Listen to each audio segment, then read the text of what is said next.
and we'll continue to do so throughout the information session for those joining us. So if you're on Facebook, you'll need to join us here on Zoom and just click on the registration link, and you'll receive that information. All right. And so I just wanted to give you those few tidbits and while we wait for folks to join us, but I just wanted to lastly thank you again for being here with us tonight. And for those who just joined us, again, I'm Laura Waddell, the Healthcare Program Director at New Jersey Citizen Action. For those of you who are new to Citizen Action, we are a statewide advocacy and empowerment organization that advances social, racial, and economic justice for all, while also meeting the pressing needs of low and moderate income New Jerseyans through education and direct services. So we have two great speakers tonight.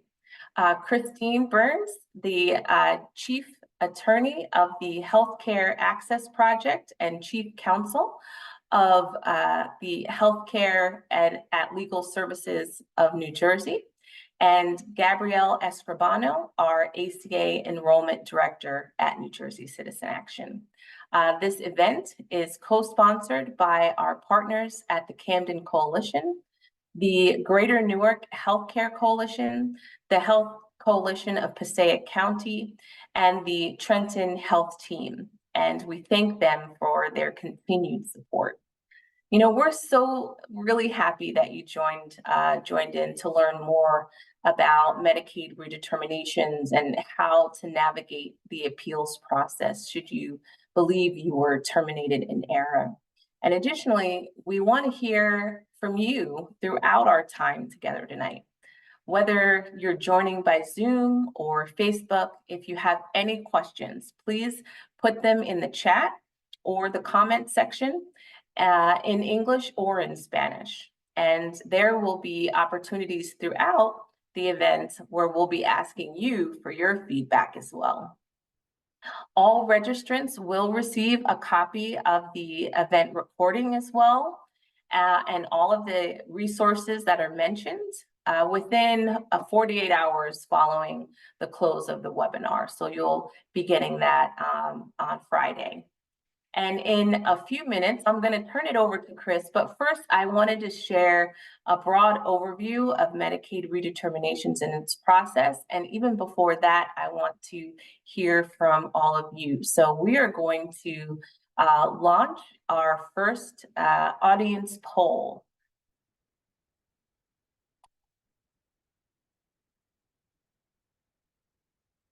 Okay, so the question to you is, have you or someone you know received a Medicaid redetermination packet? Yes, no, I'm not enrolled in New Jersey Family Care or Medicaid. I'm not enrolled in health insurance at all, is what the last one should be. We'll keep that up for about 30 seconds.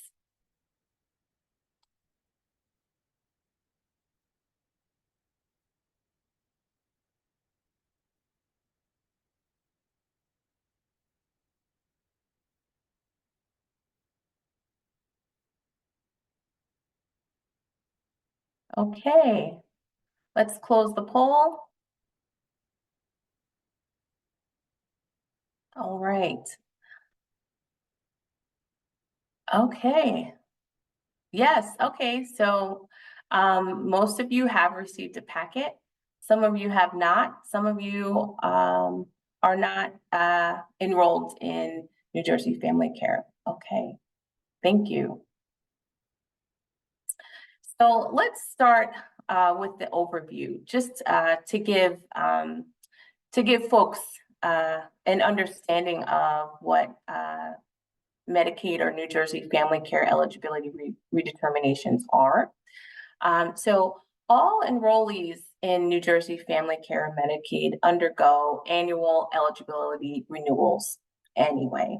But during the pandemic, these annual renewals were suspended. because a federal public health emergency was declared. And so all Medicaid renewals were put on hold in all states. The suspension lasted for 3 years, and beginning last year, April 1st of 2023, those renewals restarted, and states were given about 12 months to review all enrollee accounts and determine their eligibility to remain enrolled. And in New Jersey, that was for about 2.3 million people. New Jersey Family Care divided up that population into 12 groups for each month.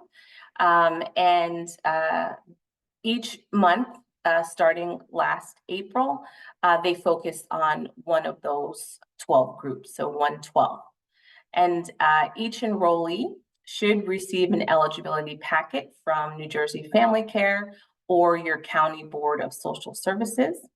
And you're required to return it, complete it and return it within 30 days.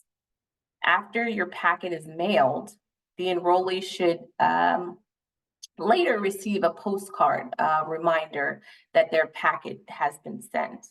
And if New Jersey Family Care doesn't hear back from you, you may receive a text message or a telephone call reminding you to return your packet. Even if you've missed your deadline to return your packet, New Jersey Family Care is asking that you still complete it and return it to help prevent a gap in coverage. If you are found to be ineligible, you have 60 days to file for an appeal or for a fair hearing, and we'll hear more from Christine about that. She'll walk you through that next. And some additional timelines to note. If you miss the deadline to submit your packet, you have 90 days to be reconsidered. And if you receive a notice that you're no longer eligible for New Jersey Family Care, you have 120 days to apply for an affordable plan on our state health insurance marketplace, getcoverednj.gov, which Gabrielle will talk to you a little bit about. And above all else, if you're not sure and would like help completing your renewal application, you may contact any of the 26 navigator organizations located throughout the state. New Jersey Citizen Action is one of them, as well as any one of the community ambassador or sister organizations. So before we hear from Chris, I'd like to hear from our audience one more time with our second poll.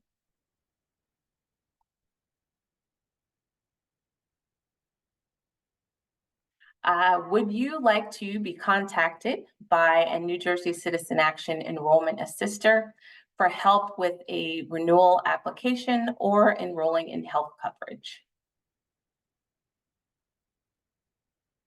We'll give you about 20 more seconds.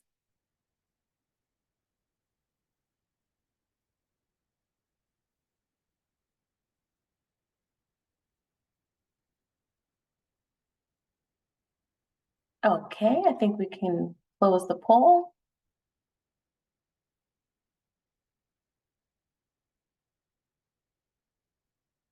Okay, great. Well, thank you so much for giving your information. And I think I am going to now hand things over to Chris, who will walk us through the Medicaid appeals process. Chris? Thanks so much, Laura, for that great introduction. Before I get started, I just want to give thanks to everybody at New Jersey Citizen Action and the regional health hubs who've worked so hard on pulling this together to get the information out to people, because I think it's really helpful for everybody to know this when you're going through the process. So my name is Christine Marietta Burns. I am an attorney with Legal Services of New Jersey in the Healthcare Access Project. And I'm going to talk just a broad overview today on how the Medicaid appeal process works. Next slide, please. So just to set some basics so we're all on the same page as far as Medicaid. In New Jersey, the Medicaid program is called NJ Family Care. But within that umbrella description, there are many different programs with many different eligibility requirements. And some of those requirements might include income, age, whether somebody's pregnant, disability, assets, et cetera. So there's a lot of different moving parts within this big umbrella of Medicaid and J family care. Medicaid's run by a state agency in New Jersey. That agency is the Division of Medical Assistance and Health Services, often referred to as DMAHS or DMAHS. It's within the Department of Health. And Medicaid's paid for by both federal and state funds. So the rules governing Medicaid are, some are federal and some are state. And the federal rules are the sit over the top of it, and they govern everything. If there's a conflict, the federal rules are the ones that are going to prevail. Medicaid is what's called an entitlement program. Another example is SNAP. And what that means is that anyone who meets a program's guidelines must receive the benefits. It's not discretionary. If somebody meets the guidelines, they are enrolled in the benefit. Next slide, please. So what that, in the context of the appeals process, being an entitlement program gives people rights before any adverse action to Medicaid benefits can take place. So adverse action is defined as benefits are reduced, terminated, or denied. And the rights that we're going to explore in a little more detail through this presentation are, first, you have the right to receive a written notice of any action which is sent at least 10 days before the action will occur. And then second, the right to a fair hearing to appeal any change, and then your benefits are to continue until the hearing. So let's delve into that in a little bit more detail. Before we get started, I want to just quickly explain, and some of you who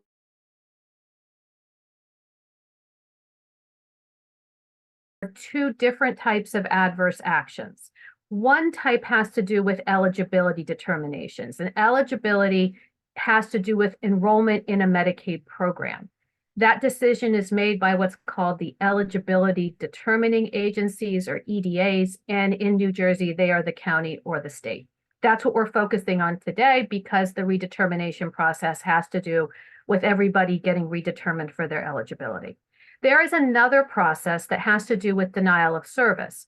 And that would include like trying to get a dental procedure, personal care attendant hours, physical therapy, et cetera. That decision is made by your insurance company. If you're enrolled in Medicaid in New Jersey, then your services are provided through an insurance company, Horizon New Jersey Health, United Community Plan, what have you. And so the start of the process is slightly different depending on which type of adverse action we're talking about. I'm not going to talk about the second one, but can you show the next slide, please?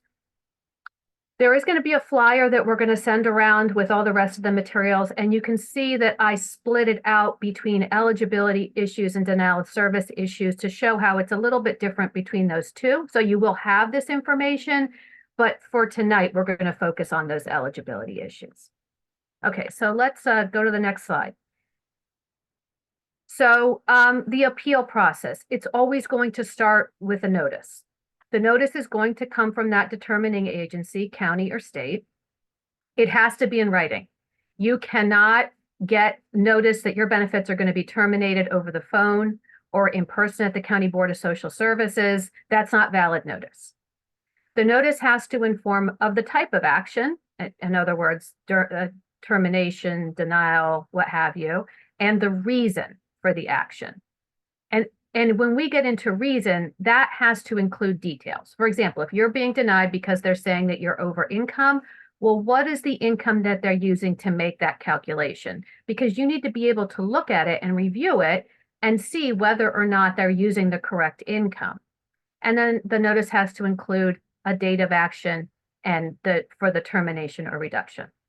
So I want to be clear that this is what an ideal notice will contain. But for anybody who's ever received a notice from a Medicaid agency, you will know that oftentimes they don't have all of this information in there. So it can be a problem. It can be very frustrating, but don't think that you're the only person on the road who got defective notice.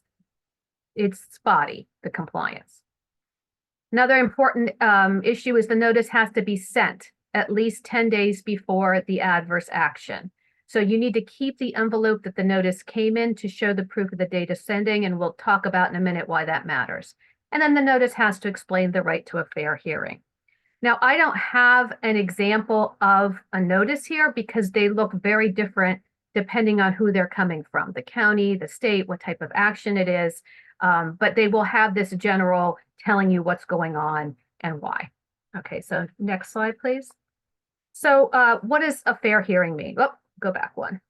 There we go. So fair hearing is that right to appeal that we talked about, which is part of an entitlement program. A fair hearing is a hearing in New Jersey. It's held by what's known as an administrative law judge, and they sit within the Office of Administrative Law. So it's not a superior court action. It's a little bit different. The judge, just the same as a superior court action, will listen to evidence and testimony from both sides. And then the judge will make what's called an initial decision. That initial decision goes back to DMOS for a final agency decision. So the agency gets the final say in all of this. So the notice has to include the details of the fair hearing, how to request it, what the deadlines are, and that there is an opportunity to be represented by counsel. I want to touch on this briefly because a lot of people interpret that as a right to be represented by counsel, and that's not exactly what it is. So you absolutely can bring an attorney with you, but you don't have a right to have an attorney appointed for you. It's not a criminal action, okay? But you absolutely can have a lawyer there if you can find one to represent you. So let's go to the next. Oh, one more thing. You do not need to pay for somebody to help you. That's not required. And it does not need to be an attorney. It can be anybody. It can be your friend. It can be your parent or your child. Also, an appeal is completely free. There is no charge to any of this. Okay. So now let's go to the next slide. So this is what the form looks like that explains your right to a fair hearing. At this point in New Jersey, we're at about 98% compliance with everybody getting a form that looks like this. So you'll see in the middle, it says, I disagree with the decision because, and then it has some lines. You don't need to really stress about making a solid legal argument there when you write down why you disagree with the decision. You just need to fill out a reason. I don't think the calculation is correct. I don't think that I'm no longer eligible, whatever the reason is. And you don't have to write it in English. Hopefully, I put the English one on the left and the Spanish one on the right. Hopefully, you'll get both. But if you don't, or even if your language is not English or Spanish, you can write in whatever language you speak in those lines. You just need to write a reason for your disagreement, okay? And then you're going to sign it, fill out the address, the email, so they can contact you. Let's go to the next slide, please. So we talked about earlier, the deadline is calculated from the date that the notice is mailed. You have to look at the notice to see what the deadline is. Right now, Laura talked in her intro that we're in a bit of a temporary period here where we're going through this redetermination process that started last April 1st. So the rules are slightly different than they used to be. Right now, we have 60 days to ask for a fair hearing. It used to be 20. So especially given the way the post office operates, 20 was a pretty tight turnaround. So the date on that envelope could make or break whether or not you could meet the deadline. It's a little bit easier to do right now, but just know that keep an eye on that deadline and make sure that you're within the deadline that's on the notice. You have to send the entire notice plus the completed form in to request the fair hearing. It's not enough just to send the form in. Somebody will either write you a letter or call you and say, we need the rest of it. And then very important that you send it to the Fair Hearing Unit in Trenton. That address is on the notice. Can we go back for a second to see the notice? I can show you where the address is. If you look right up on the top third, you see the Attention Fair Hearing Unit, P.O. Box 712 Trenton. That's where the notice has to go to the Division of Medical Assistance. Okay, thanks so much. We can go on. And then you want to keep proof of sending.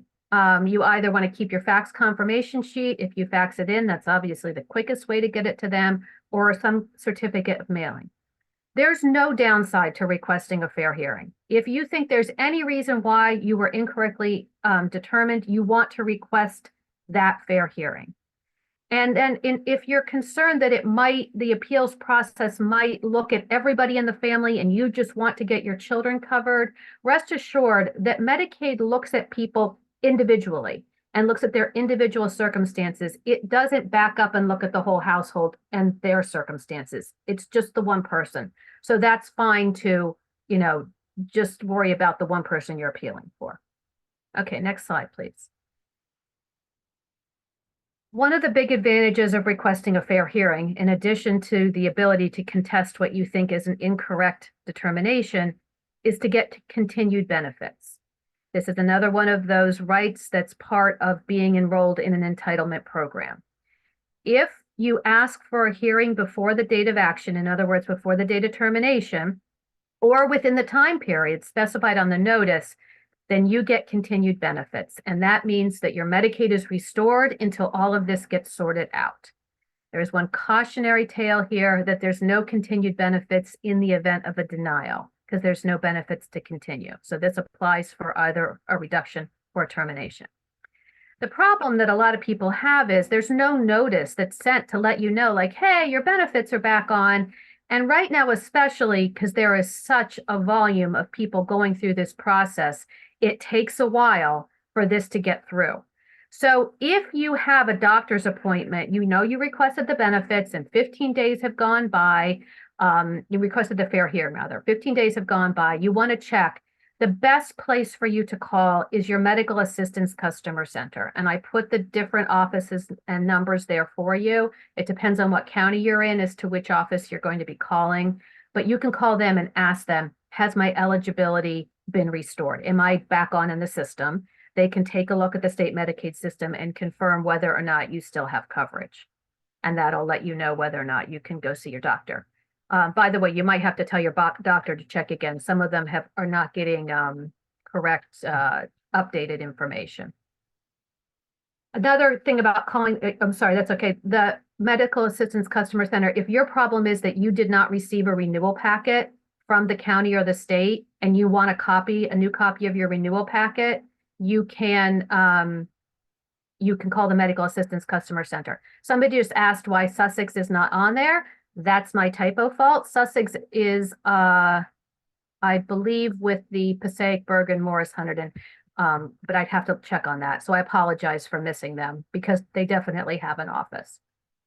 Okay, next slide, please.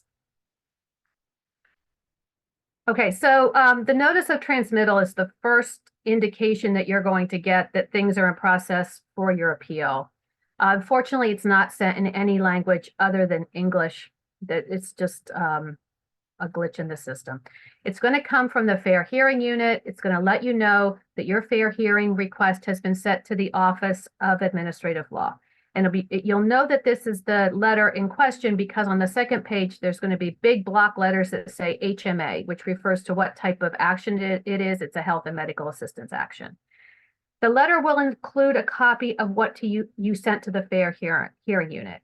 Now, you remember I told you have to send a copy of the notice as well as your form, but you don't want to send any other material. They do not care what proof you have at that stage. They just need to know that you're requesting a fair hearing. As a matter of fact, if you send them any material, it goes straight in the trash. It won't come back to you. The only thing that's going to come back to you is a copy of your notice and the fair hearing request that you sent. Now, the letter that you're going to see confuses people because it looks like it's a form that they have to fill out, but it's not. No action is required. It's more just a notification. The cover letter may also include the information that your matter has been sent to what they call the Special Cases Unit for informal resolution. So expect somebody to reach out to you from that unit to discuss the situation with you. Sometimes they can look at it. If you say my income isn't calculated correctly, I have a lot of overtime and I don't have that job anymore or whatever it is, they might call you and try to figure out whether or not they can resolve it with you, just maybe with a recent pay stub or something like that. However, if you're not happy with their proposed resolution, you do not have to withdraw your fair hearing request. They will ask you if you want to withdraw it. If you're not satisfied, you don't have to withdraw it. Okay, next slide, please. This is what the notice of transmittal looks like. So you can see it comes from the state of New Jersey, from the Division of Medical Assistance and Health Services. And on the right-hand side, those big block letter HMA. And you can see why people think they have to like do something with it, like they have to write something on it or something. You don't. It's just for informational purposes only. Next slide, please. Something else that you're going to get with that notice of transmittal is this letter explanation of hearing rights. And we're going to talk about all of these, but just know that they're giving you a good cheat sheet about what your rights are at that hearing. Okay, next slide, please. Okay, so the next mail that's going to come to let you know, and it's going to, oh, by the way, all of this is not instantaneous. We're talking weeks in between each of these steps, especially right now, because the system is a little bit overwhelmed with the volume. And so it's just taking a while for things to work their way through the process. So the next letter you're going to get is from the Office of Administrative Law. Remember, that's where the judges sit. They sit with the Office of Administrative Law. That's where DMOS told you they mailed your request for a fair hearing. So the Office of Administrative Law is who actually schedules the hearing. So the information on the notice they send you is going to include the date and time of your hearing, the judge's name, and the docket number. The docket number is the unique identifier for your particular matter. So if you talk to a judge or anybody else, the county, whatever, once it's in that status, you want to always refer to your docket number to make sure that they are connecting what you're telling them or information you're sending to the correct matter. We had a lot of questions about appearing at court, a lot of concern about that. But right now, and for the foreseeable future, 99% of hearings are being conducted by telephone conference. You're not even on Zoom, you're on a phone call. So when you get that notice, the call-in instructions are going to be on the notice. Unfortunately, this is another notice that is only coming in English. You're going to call in 5 to 10 minutes early to work through the phone prompts. It has like a little tree for you to go through. Just know that when you call in, the host is the judge. At one point, it's going to say to you, if you're the host, press pound. All other attendants, press star. All other attendants, press pound. You're not the host. You can get yourself into a little bit of trouble. That's the judge. And then it's going to put you into a waiting room. You can't hear anybody else. And then all of a sudden, you hear like a boop, boop, boop, boop sound, and the judge will come on and start the proceeding. Because they try to maintain confidentiality, be prepared for the judge to refer to you by your initials. They don't want to use people's full names because they're trying to keep it as anonymous as possible. So don't be surprised when they ask if your name is AB. If you're on hold in that system for more than 15 minutes, I just want to give you a heads up because I've had so many clients run into this issue. If the judge doesn't pick up on time, the system will automatically disconnect you. The judge did not hang up on you, or they didn't decide that your matter wasn't worth their time. It's just the way the system works. So if that happens to you, just call straight back in and get put back into that waiting room. Okay, so this is what the notice of hearing looks like. You can see up at the top, it says OAL docket number. That's where the number will be unique to your particular matter. The next part is the judge's name and phone number where you can call the judge's chambers. You're never going to get through to anybody. You have to leave a message there. And then it gives you the date and the time for hearing. Unfortunately, these notices are always in English. But if you look at the bottom on the last, and it's a little hard to see, it does say if you cannot speak English, contact the county welfare agency for help getting an interpreter at the hearing. This is another right that you have. You have the right to have an interpreter at the hearing. Now, having said that, that doesn't always happen very readily. I can't, be blasé about them jumping right to it and providing an interpreter. They're not great about this. And sometimes you have to push a little bit. But you can see there's a box in the middle that says email documents you will present at the hearing. And then it will always give you an email address. You need to send a written request that you're asking for an interpreter to have proof that you asked for an interpreter to that email address as soon as you can. Okay. You can bring somebody along with you, but honestly, the burden is on the county to provide that. But again, I can't say the system works great, but that is how it's supposed to work. If you have no way to send your exhibits by email, don't stress, okay? wait till it's time for your fair hearing and explain that to the judge, that you don't have a scanner, you don't have a way to email because you don't have an email address, whatever the reason will be. I can tell you that the judges who work in the Office of Administrative Law are very patient people who are very used to people representing themselves. And so, you know,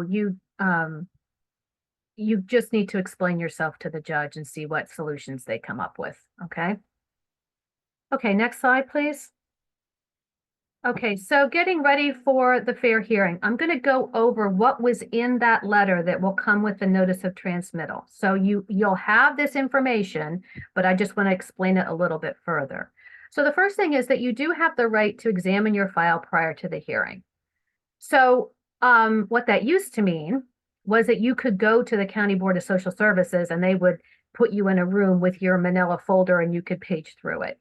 That's not where we are anymore for a wide variety of reasons, including that everything is computerized now and people don't have ready access to the County Board of Social Services. But you can email that person and say, I want you to give me a copy of my file. Now, if your file is really voluminous, they're going to say you need to narrow it down a little bit. But if it's just one application, you have a right to get them to send you a copy of that. If you had exhibits that you want to submit, like say you want to submit your pay stubs to show how much your gross pay actually is, like we saw in that box, instructions are going to be on the notice of hearing. And then do yourself and everybody else a favor. Before you send them in, label them. Because remember, you're going to be on the phone, so you can't point to things and you can't like say, my first exhibit is. You want to be able to say, my first exhibit is P1 and have everybody be able to locate P1. So you can label them P1, P2, however many you have. P, because you're going to be known as the petitioner. That's your role in this. The respondent, which is the county or the insurance company, have to provide their exhibits to you before the hearing. The insurance companies are pretty good about this. The counties, not so much. So if you don't have those exhibits before the hearing to review them, that's another thing that you can go on at the hearing and you can ask the judge for a postponement to give you time to get a copy of the exhibits and review them. As we said before, you can ask somebody to assist you with presenting your argument. Does not have to be an attorney. And you don't need to stress, like you can absolutely present your own argument. As I said, the judges are very used to people representing themselves. They do not expect you to come quoting Latin or present some really complicated argument. You just need to explain why you think you're eligible, your own personal situation, which nobody's more familiar with your situation than you, and they will listen to you. So don't be concerned that you have to, crack some particular code to be able to do this effectively. We talk clients all the time who are able to work their way through this with good results. If you have witnesses, you can present witnesses, and you can also do what's called cross-examine the other side, which means you're just asking them questions. When did you get my application? How many people looked at my application? Whatever your question is. Okay, and if you decide at the last minute that you don't want to go through this, then you can simply call the number on the notice. There's going to be a number under the judge's name and tell them you're withdrawing the fair hearing. You can email that fair hearing liaison with the county and tell them you want to withdraw. You can go online to the judge and just say, Judge, thank you for your time, but I've decided to withdraw. If you don't show up to the fair hearing, it will be treated as a withdrawal and the matter will be dismissed. Okay, so last slide. So where to get legal help? If you want to talk to somebody, every Medicaid application is a very individual situation. So it's hard for me to, give you like broad generalizations, but we at Legal Services are always happy to speak with people, help them understand what's going on, talk them through the process, and figure out how they can resolve their situation. So I work at Legal Services of New Jersey. We run the statewide hotline. The number's up there on the top left, but every county in the state also has their own regional legal services program. So I put up every county. I see that I did get Sussex on this slide, so that's the good news. And you can also talk to them if you want to go to a local office or go in person to those offices and talk to somebody and get some legal advice about your Medicaid issue or your Medicaid termination notice. So with that, I'm going to turn it back to Laura, and then I think I'll be back at the end to answer questions. Thank you. Thanks so much, Chris. That was a lot of great information. And just to remind everyone, a copy of the Navigating the Appeals Process fact sheet, as well as all the slides from tonight, will be included in the post-webinar email that you will all be getting for all of the folks who registered or attended through Zoom.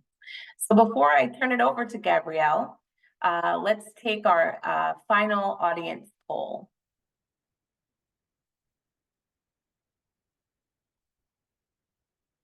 And we'll get that loaded up. Great. Do you have a New Jersey family care or Medicaid enrollment story that you would like to share with New Jersey Citizen Action? I'll give you a couple of seconds.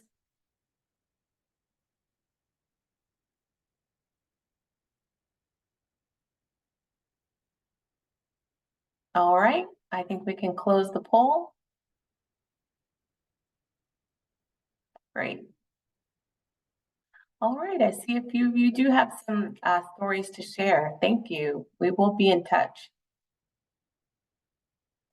And so I wanted to now just throw it over to Gabrielle, and she'll give you more information about New Jersey Family Care and how to connect to New Jersey Citizen Action for renewal application assistance, as well as enrollment.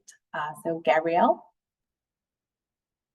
Thank you so much for introducing me, Laura. Chris, wow, the information that you just gave us, I had to take notes. I really did have to take notes. And just for everyone to know here, I hope that none of this is intimidating, that you remind yourself that this is your right to do an appeal. If you don't qualify for New Jersey Family Care, we're going to talk a little bit about that, the eligibility, overall basics, but just remember, this is your right. Why not do it? You have 30 days from the date of the letter to give an appeal. So I really do. I hope I can empower you all to appeal if you do not agree with the outcome. All right. So a little basics about New Jersey Family Care is it's zero to low cost health insurance. All right. They do assist individuals from, newborn to the elderly. It does depend, of course. There are many, many different programs for New Jersey Family Care. I often tell people do not deny yourself health insurance. Do not say, I don't qualify, because you'll be able to see what program you may qualify for. And if you don't qualify for a New Jersey Family Care program, it is very likely that you will qualify for a low cost premium with Get Covered New Jersey. All right. So if you don't know what New Jersey Family Care covers, we're talking about doctor's visits, prescriptions, immunizations, mental health services, dental, vision, all of the above. Okay. What you can anticipate New Jersey Family Care not covering are cosmetic surgeries, cosmetic kind of exams. Okay. It is a very user-friendly program. So if you want to go right online and fill out the application yourself or fill out your renewal yourself, you are more than welcome to. But as Laura has said, New Jersey Citizen Action is here to help you. Okay. When we say we're here to help you, we're here to be your accountability partner. So what does that mean? Not only are we going to call New Jersey Family Care with you, we're then going to hold you accountable for things that you owe New Jersey Family Care. We're going to remind you, hey, did you get that yet? 3 weeks later, what's going on, right?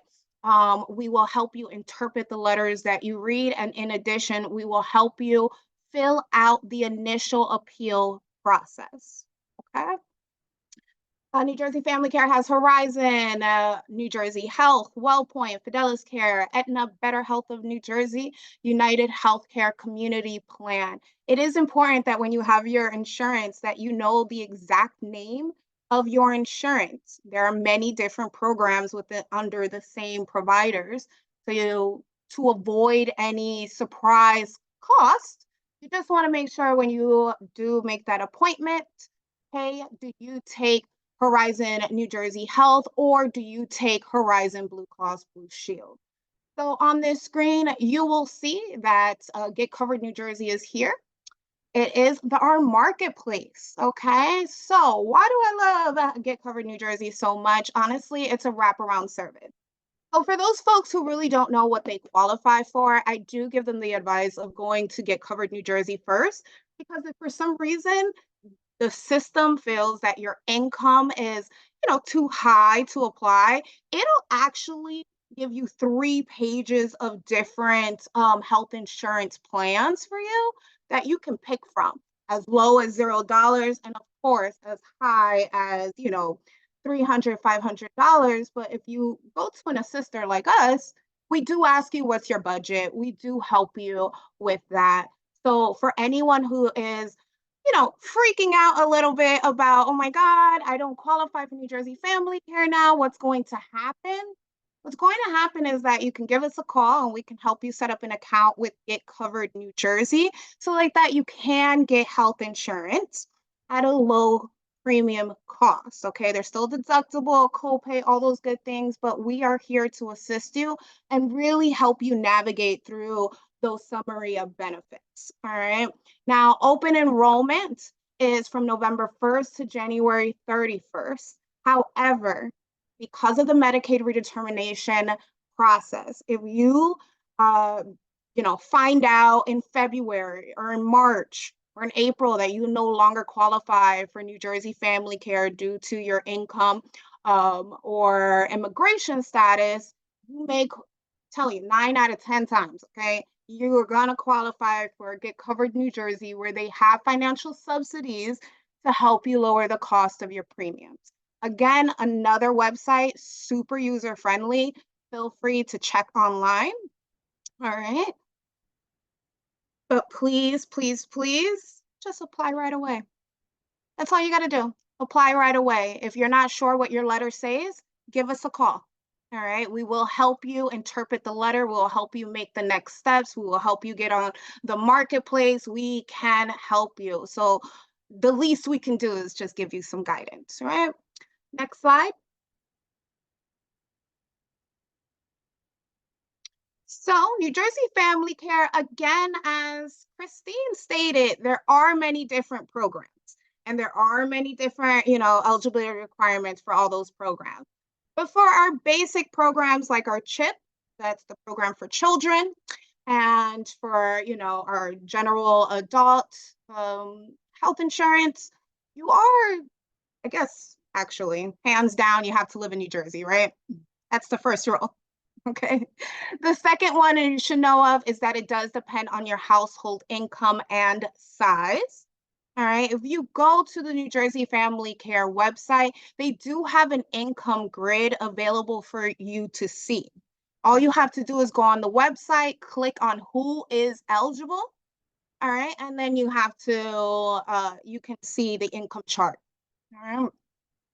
Lastly, you do have to have either a U.S. citizenship, whether you were born here or you were naturalized, or you have to be lawfully present for at least 5 years or more.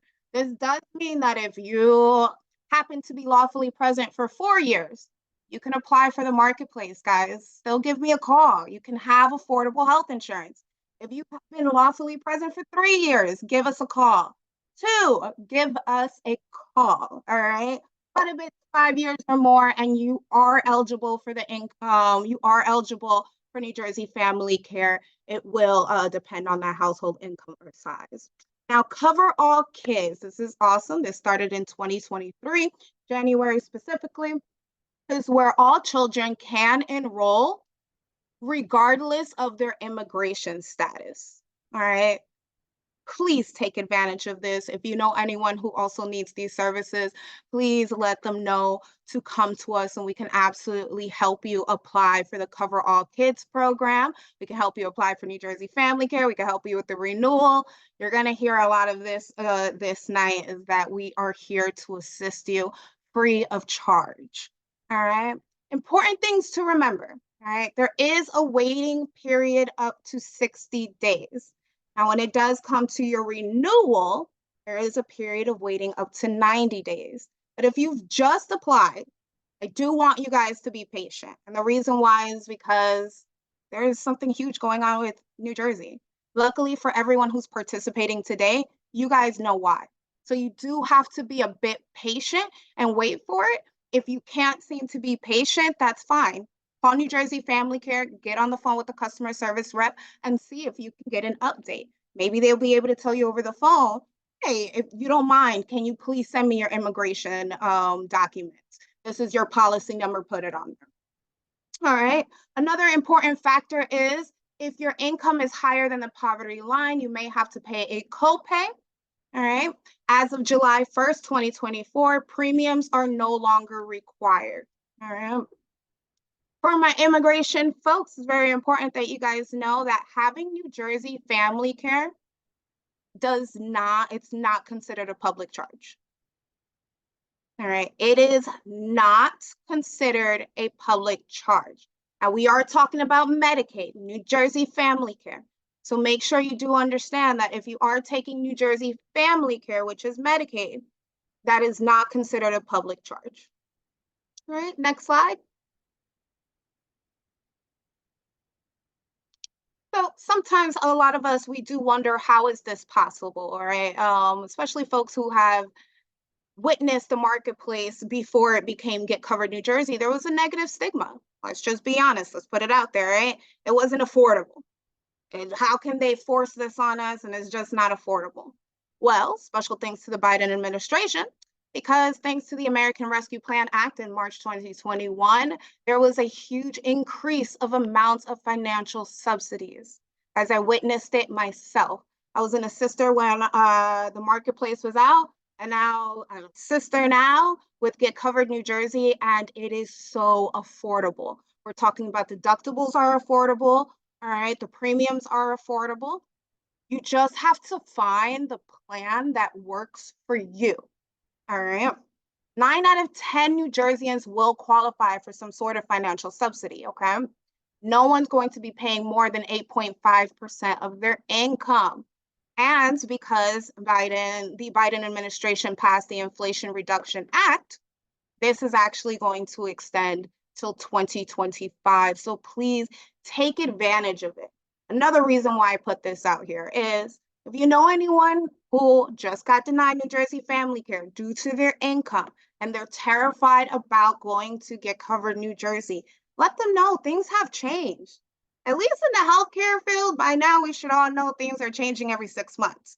So it's really important, again, don't deter yourself from just applying. Might as well apply, see what you qualify for. Again, no one's going to put a gun to your head and say you have to choose this. But it's always great to take a look, see what I qualify for.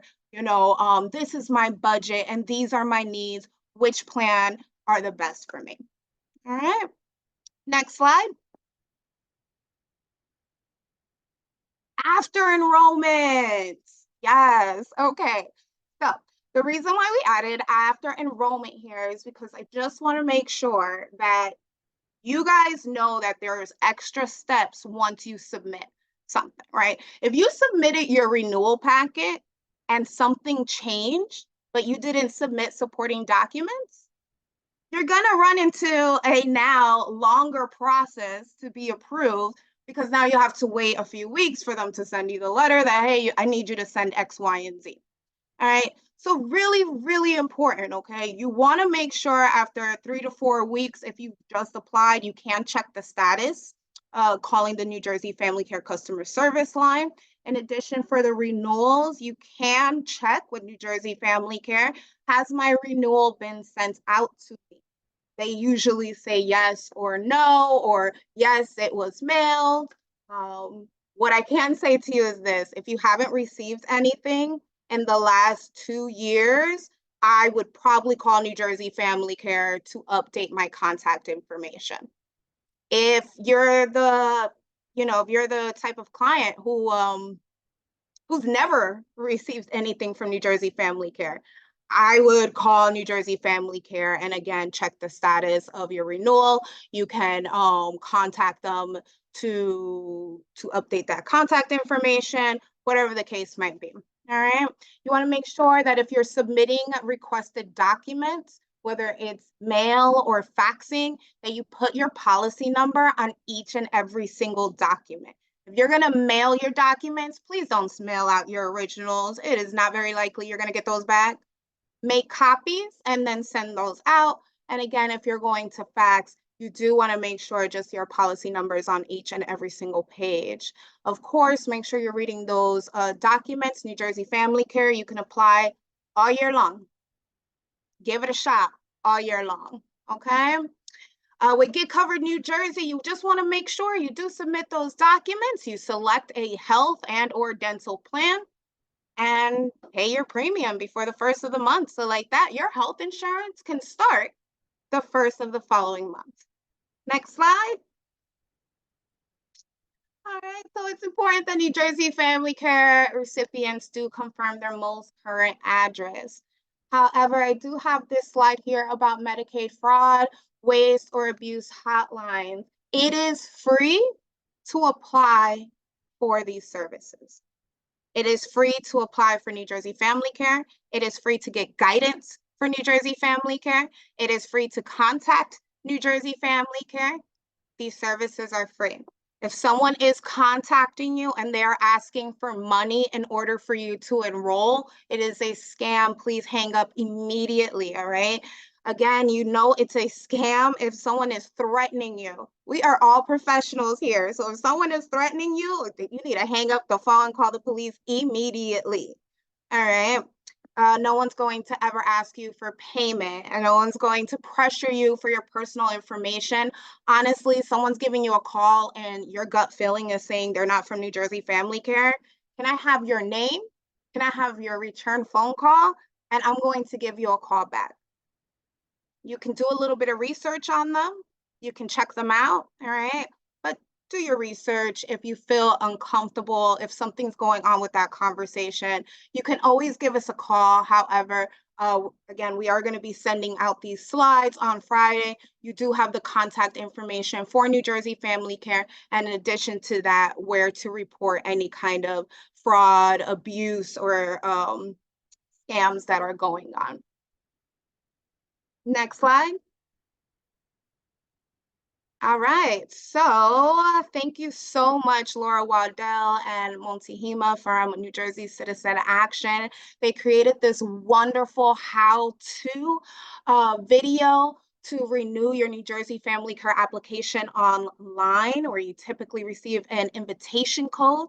That's even cooler, right? If you can just go online, submit everything, it's nice and quick. So we are going to be sending this out to you guys Friday in that email along with our presentation.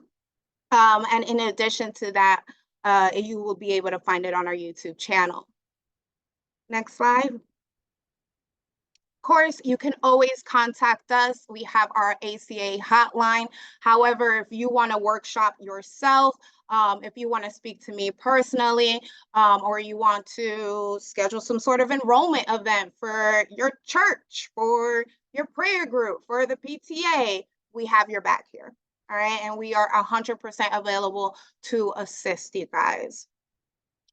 Thank you so much, Laura, for having me today. Thanks, Gabrielle. That was great. That was just amazing. Such helpful information. You know, it is good to know that should an individual or family be found no longer eligible for New Jersey Family Care, that there is an ACA marketplace plan available, and that 9 out of 10 people who enroll typically qualify for financial assistance. So thanks for that, Gabrielle. And now we want to answer your questions. A lot of you have submitted questions for our panelists, and we'll try to get to as many as we can tonight, and those that we're unable to answer, we will respond to them in the post-webinar email. You can still submit your questions now in the chat. Please do so. But we're going to start with Chris. There was a question in the chat, and they wanted to know if there is a cost to use legal services. Yeah, I wanted to talk about that, and I guess I should have addressed that. So there's never a cost to using legal services. We're a completely free service. It doesn't mean that you will have an attorney representing you necessarily, but we always provide advice and get people to where they need to go. So I also wanted to make a point. Somebody had said they had contacted the local office, and the local office, the regional office, could not help them because of their immigration status. If that's your situation, the statewide hotline, the statewide program, which I work for, LSNJ, does not have such a restriction. We represent everybody, including undocumented people, because we can.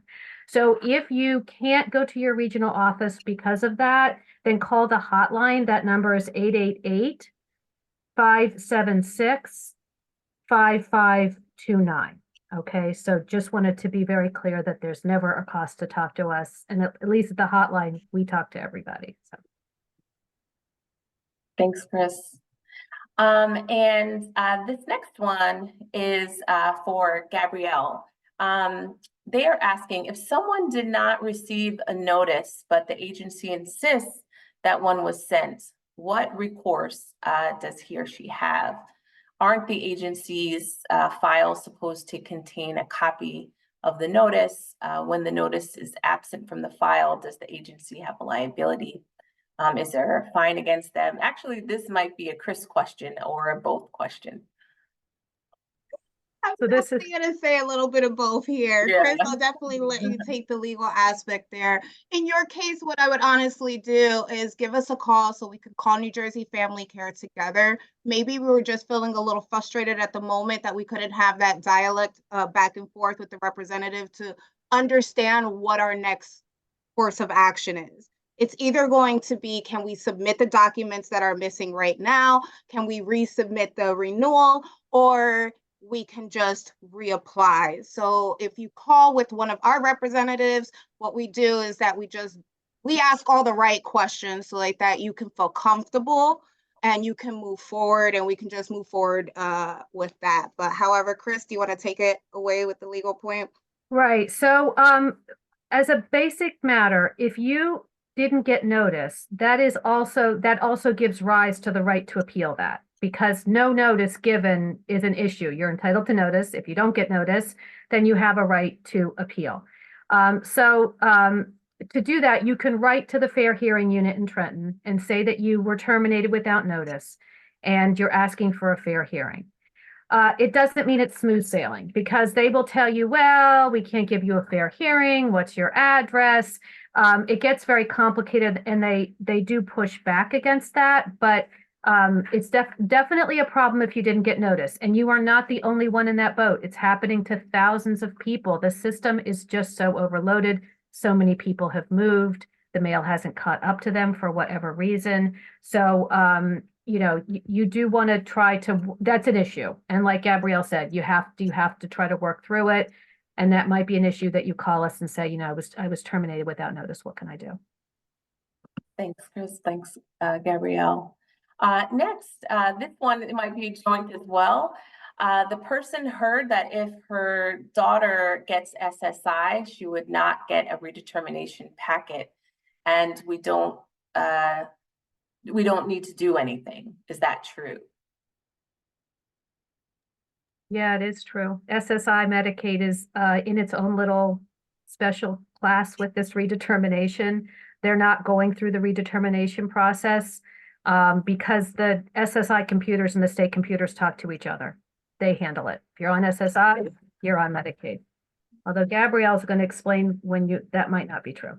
Exactly. However, what's important to make sure is that the SSI benefits are still existing. There are no issues there, because if you do get denied SSI or you get terminated, then what's going to happen is that they're going to terminate you from your Medicaid. So you really just want to be as proactive as possible.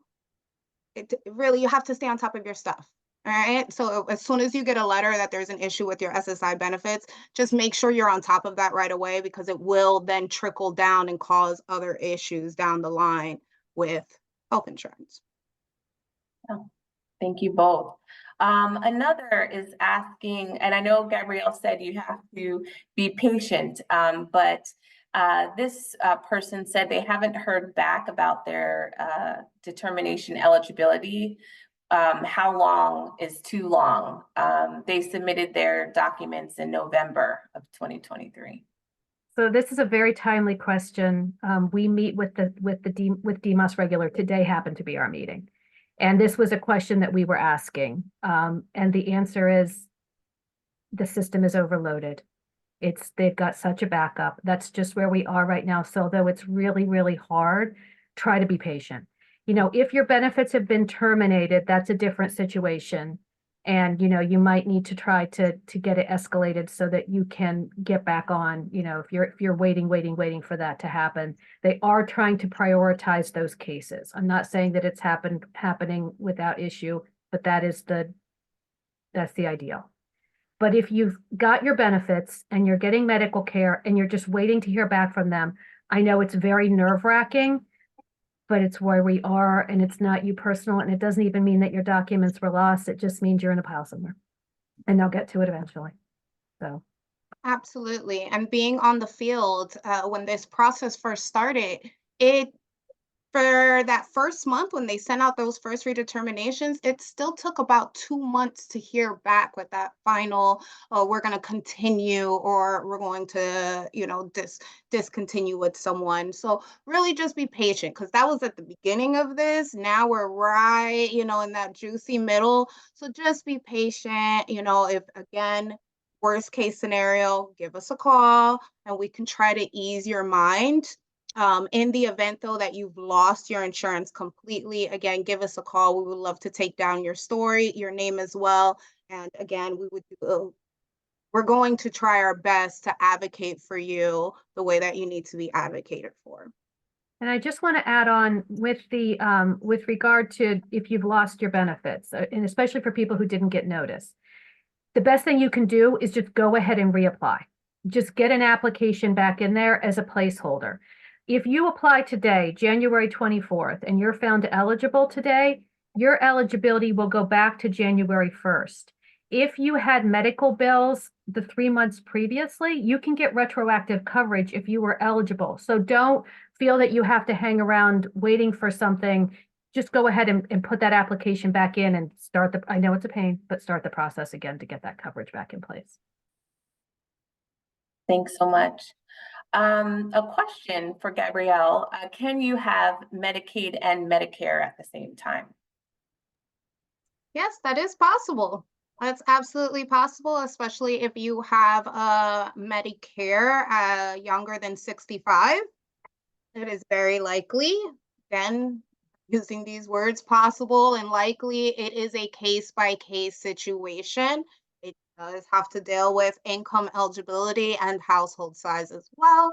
So yes, you can have Medicaid as secondary insurance. There is also a dual eligibility as well that if you know give a call in and you just want more information on that, we can absolutely help you out. Thank you. One for Chris. How does getting a 401k affect the determination of Medicaid? So like we talked about, Medicaid has a lot of different programs, and whether or not the program looks at your assets depends on whether you're over the age of 65 and or whether you have Medicare.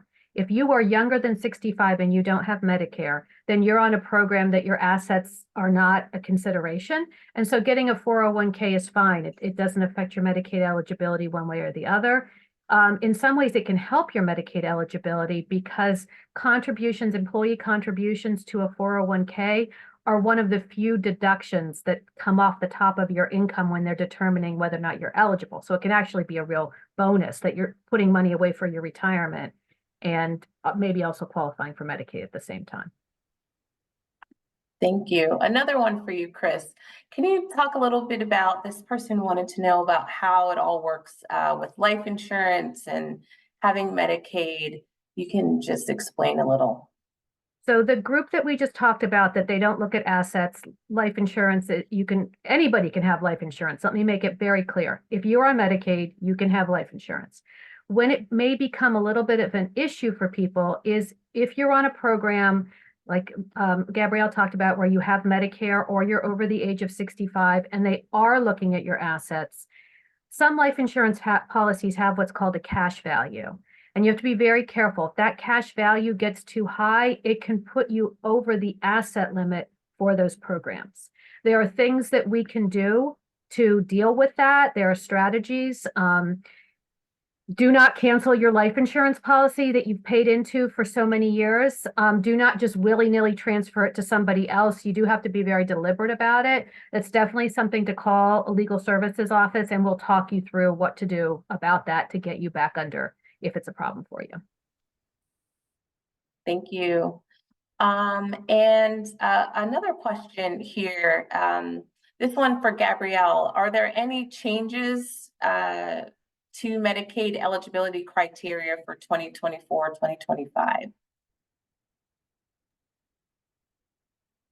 So it looks like as of right now, there are no major changes. But again, you really do just want to pay attention to those renewals. Okay, pay attention to your HMO. Is it the same? You really just want to pay attention to what's going on with your account. Remember that it is based on your citizenship or immigration status. So if you have any changes, you need to upload that. Household income and size, contact for any kind of changes. You can go on the website. You can go to who is eligible for you to see if you are income eligible. And if you're wondering if your immigration status is accepted for New Jersey Family Care, if you go on the website at njfamilycare.dhs.state.nj, you will be able to find a list of immigration statuses that they will accept. Chris, did you want to add anything to that? No, I mean, the income limits change every year. We just got the income limits for 2024. So if you were determined ineligible because your income was a little bit too high in January, you want to go back and recheck and make sure that you might be okay for the 2024. It's worth taking another look at, because even though they don't publish them until a little bit into the year, they do backdate to the beginning of the year. So again, that's a kind of thing that any question about that, you want to call New Jersey Citizen Action or Legal Services, and we can take a look at your situation and let you know whether or not that applies to you. Thank you, Chris. Thank you. I'll take one or two more questions. This last one is for Chris. Do COVID stimulus payments count towards countable resources? The initial grace period was 12 months, but the Social Security Administration has modified it since. Correct. Yeah. So that's a good pickup, whoever, because a lot of the information online, it's hard to find where they modified it, but they did modify it and made it so that those assets are permanently excluded from the counting of resources up to the amount that you got.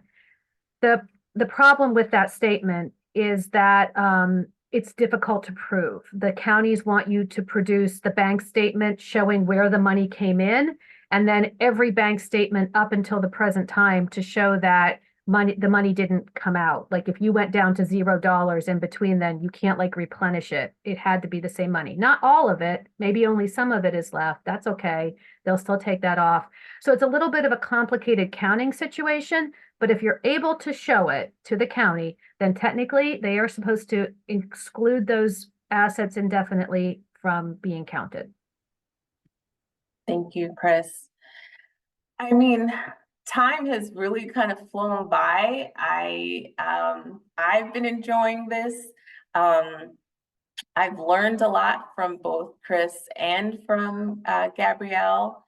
And do you mind if I just add one more Yeah. thing, since we're going to be closing Yeah. soon? If Sure. you did not receive a notice, yes, you, of course, contact the folks you need to contact, but honestly, reapply.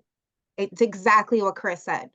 Reapply. You're going to then receive another letter saying that your application is in process with a policy number. All right, then there should be another letter coming in giving you an approval, termination. Hey, you're missing so and so. And those are the letters that typically have an appeal attached to it. All right. Do not give hope. There is so many options for us, okay? The more that we just have the knowledge, the better we can just help ourselves. All right. I do see a lot of questions inside the chat, and I do promise that we are definitely going to do our best to contact you guys. However, if you guys just give us a call, we will answer your questions. All And right. also look for the post-webinar email, and we'll try to answer those questions that we didn't get to in your chat. We'll try to answer them there. Otherwise, as Gabrielle said, certainly give us a call. I just want to say, well, I'm seeing a lot of things coming up in the chat. Just one quick thing. To those of you who are starting Medicare, it is a difficult time to start Medicare and make the switch. That is really a time that you want to reach out to one of us or NJ SHIP, the State Health Insurance Program, and talk to people. There are so many resources out there to help you through this process. You do not have to pay those Part B premiums by yourself in all likelihood. You can get help with your prescription costs. Like, all hope is not lost.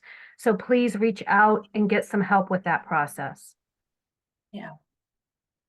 Any finals from Chris or Gabrielle? Good. All right. Well, we did definitely just want to remind you of the important timelines that we mentioned tonight. Remember, 30 days to return your packet, 60 days to file an appeal if you believe you were terminated in error, 90 days to be reconsidered if you miss your initial submission deadline, and 120 days to enroll in an affordable plan through Get Covered NJ. And if you can't remember any of that, if you've received a renewal packet from New Jersey Family Care or Social Services, submit it right away, as Gabrielle said. If you have any questions about your application, call New Jersey Citizen Action at 888-654-3893. Gabrielle and her team are here to help. If you need help with a New Jersey Family Care eligibility decision appeal, contact one of the Legal Services of New Jersey offices. I'd like to thank tonight's speakers, Chris and Gabrielle, and certainly acknowledge the rest of our New Jersey Citizen Action team who've been working hard to bring this event to you. Melanie Machua Pereira, our bilingual applications navigator, for providing real-time Spanish translation, Yvette Fernandez, our organizer, and our Citizen Action intern, Yeo. Thank you both for your help with the chat and the audience questions. And last, but certainly not least, Mumtahina Teal, our communications manager, for making all of this work so well virtually. As a reminder, all of the registrants and attendees will receive the link to tonight's recording and a copy of all the slides and all of the resources mentioned tonight. Also, in that post-webinar email will be a link to some suggestion form where you can tell us what other healthcare topics you'd like to hear more about. And finally, if New Jersey Citizen Action can be of assistance with any of our direct services, you can see them here on the screen listed. Please contact us. If you would like to be kept abreast of all of the New Jersey Citizen Action is working on, follow us on social media and click the link in the chat to be added to our mailing list. From all of us here at New Jersey Citizen Action and our co-sponsor organizations, we wish you a good night and be well.